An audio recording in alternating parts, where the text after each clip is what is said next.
Mind coming back, taking pictures, having dinner, shaking hands, signing autographs, because you guys have been loyal, and I really, really appreciate it. Thank you so much.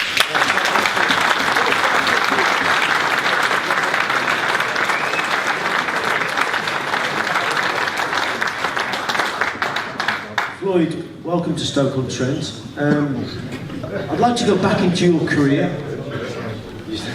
Watching the fight, yeah? He gonna catch me with a good one.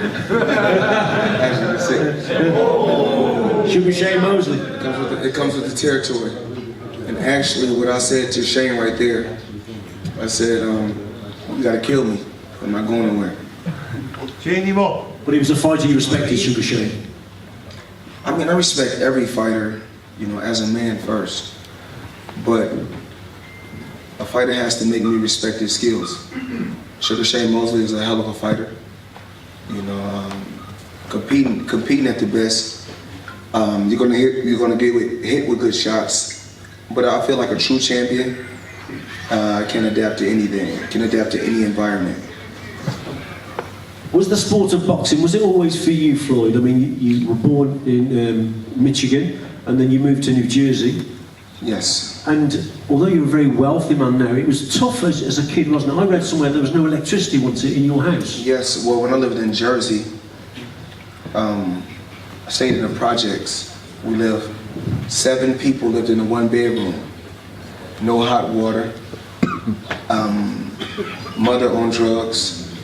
But I kept believing. My dad got shot before. My uncle shot my dad. My mother, brother shot my dad when I was a kid. My dad lifted me up and was holding me, and he had got shot by my uncle. One of my aunties died of AIDS. Had another auntie died of an overdose in my home. And the same guy that shot my father, my uncle, he died in my home also. So, I've been through a lot, even within the last 3 years. My best friend was on FaceTime and committed murder and killed himself also. But those things, you have to pray on certain situations, surround yourself with positive people, and try to make every situation a good situation, even if it's bad.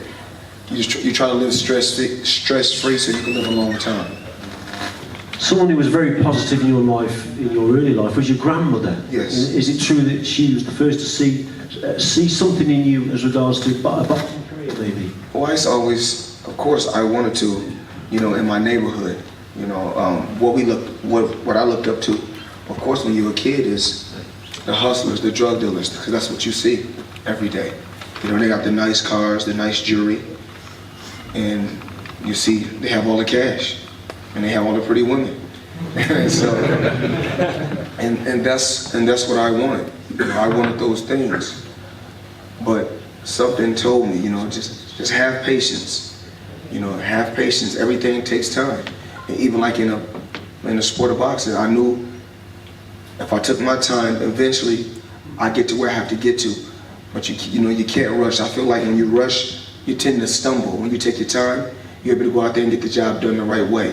No different from, when I was watching the film, when Shane Mosley hit me with the shot, I took my time, I kept my composure. When I went back to the corner, I said, it's okay. It's only the second round. We still have 10 more rounds to go. And my mentality is, I will always find a way to win. No matter how I win, I'll find a way to win. But my grandmother, she's such a strong individual. She's a very, very strong lady. Never wanted me to work a 9-to-5 job. She never wanted me to work a 9-to-5 job. All she wanted me to do is focus on my craft, focus on the art of boxing, and she wanted me to just, every day she wanted me at the boxing gym. Get to the gym, do what you have to do. And it's crazy that every day when I used to go to school, I come home and I always talk about the story. It's time to do homework.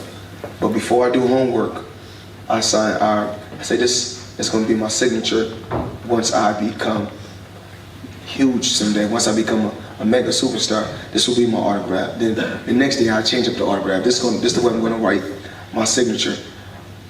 And my grandmother, she's still living, still walking, still strong. She's close to 90. And she was at my 40th birthday party last week. Yeah, happy birthday.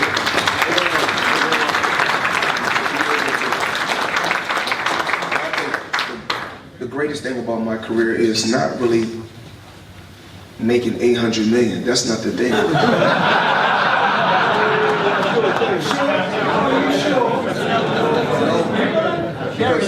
This is what we talk about. I talk about this with my two closest friends in this room, Ricky Brazil and James McNair. Rick, put your hands up. That's Ricky Brazil. With the New York Yankee hat on. He's supposed to have a TMT hat on, but the guy with the New York Yankee hat on, James McNair. This is something that we always talk about.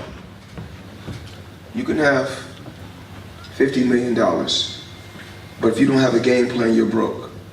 You can have 300 million, but if you don't have a game plan, you're broke. Eventually, you'll lose it all. So, I looked at so many different athletes, not just fighters, but I looked at different athletes, and I said, I don't want to end up like that. So, it takes brains to surround yourself with smart people. That's what makes me so smart. I'm so smart because I'm going to surround myself with smart people. And there's a difference. There's a difference between being intelligent and being smart.